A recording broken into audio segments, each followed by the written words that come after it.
Perkenalkan, nama saya Trio Haji Sembada. Nama saya Safana Syarita. Saya Elka Rauza. Saya Fasya Zani Angelin. Saya Aditya Maulana. Di sini kami akan membuat video mengenai Kehidupan bangsa Indonesia di bawah kekuasaan AD Jepang atau Republik ke-16 pada tahun 1942 sampai 1945. Selamat menyaksikan.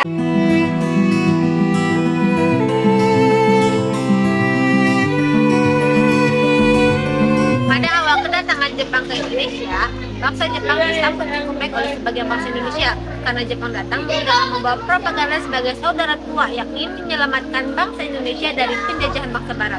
Jepang juga datang dengan propaganda lainnya seperti Jepang Cahaya Asia, Jepang Pelindung Asia, dan Jepang Pemimpin Asia.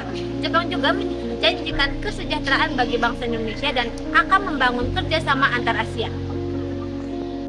Banyak rakyat yang awalnya percaya kepada Jepang karena berhasil mengalahkan Belanda. Kedatangan Jepang pun sempat dianggap sebagai harapan baru setelah lama dijajah di bawah kepemimpinan Belanda. Namun setelah berkuasa, Jepang mengubah aturannya. Pemerintahannya berjalan keras dan penuh tekanan. Romusa, Jugun Lanfu, Ekonomi Indonesia. Romusha. Kerja paksa Romusha. Banyak dari Jawa dan di Madura dipaksa menjalani kerja paksa Romusha oleh pemerintahan Jepang. Mereka dikirim untuk membangun rel kereta api, jalan raya, dan lapangan terbang. Bahkan hingga dikirim ke Thailand dan Brunei. Jugun Lanfu. Pada masa pendudukan Jepang, mereka hidup dalam ketakutan dan berada di bawah pengawasan yang ketat. Mereka diwajibkan mengikuti kerja bakti Inrohoshi untuk mendukung kepentingan perang, sementara banyak perempuan dipaksa menjadi Juguyanfu atau wanita penghibur. Kondisi kehidupan sangat sulit karena sandang dan pangan terbatas dan bahkan sistem gotong royong dimanfaatkan Jepang demi kepentingan militernya. Ekonomi Indonesia. Kehidupan ekonomi bangsa Indonesia khususnya di Pulau Jawa di bawah kekuasaan Tentara Angkatan Darat ke-16 Jepang Rikugun ke-16 pada tahun 1942 berfokus total pada eksploitasi sumber daya alam dan manusia untuk mendukung kebutuhan perang. Jepang melawan sekutu yang mengakibatkan kesengsaraan drastis bagi rakyat. Berikut adalah poin-poin utama kehidupan ekonomi masa tersebut. 1. Sistem ekonomi perang dan autarki. Jepang menerapkan sistem ekonomi komando yang ketat. Seluruh faktor produksi perkebunan dan pabrik yang sebelumnya dikuasai Belanda diambil alih oleh Jepang. Sistem autarki. Setiap daerah residenan diwajibkan memenuhi kebutuhannya sendiri untuk menunjang kebutuhan perang Jepang di wilayah tersebut serta mengurangi beban transportasi pusat. Penyitaan aset perbankan, perkebunan, dan pabrik disita dan dioperasikan oleh militer Jepang. 2. Eksploitasi pertanian dan bahan pangan. Fokus utama adalah memobilisasi hasil bumi terutama padi untuk memberi makan tentara Jepang. Penyerahan padi paksa. Rakyat diwajibkan penyerahan sebagai besar hasil panen mereka dengan harga yang ditetapkan sepihak oleh Jepang, seringkali di bawah harga pasar. Penurunan produksi pangan.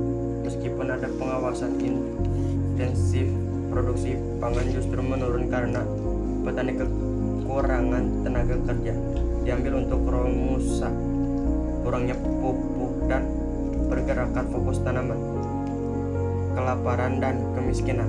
Akibat penyitaan besar-besaran, rakyat mengalami kelangkaan pangan, gizi buruk, dan kelaparan massal. 3. Krisis sandang dan inflasi. Barang kebutuhan sehari-hari menjadi sangat langka. Krisis pakaian. Kain sangat sulit didapat sehingga banyak rakyat terpaksa menggunakan karung goni sebagai pakaian. Inflasi tinggi. Jepang mencetak uang secara besar-besaran memicu inflasi yang sangat tinggi dan membuat nilai uang merosot tajam. 4. Romusa, kerja paksa.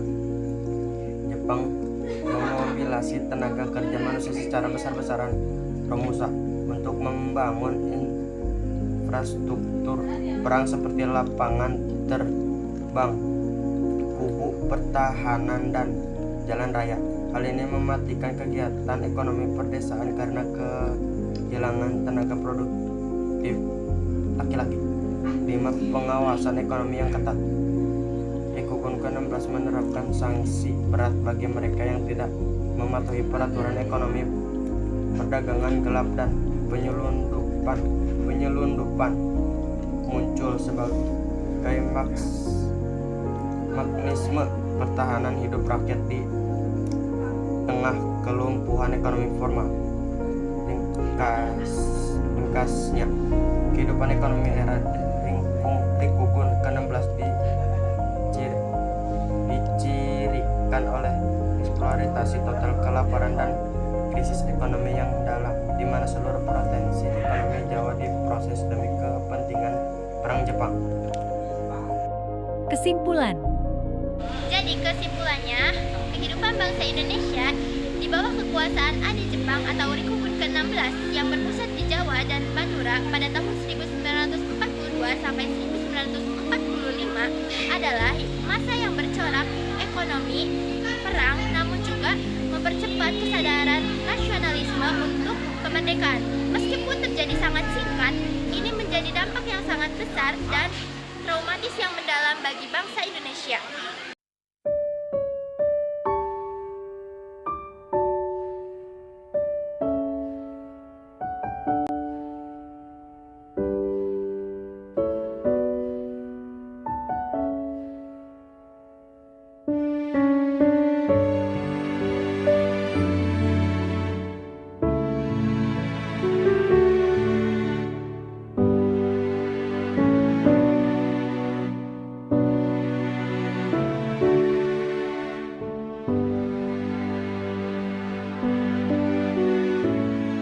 Saya sama Jepang itu lama ya.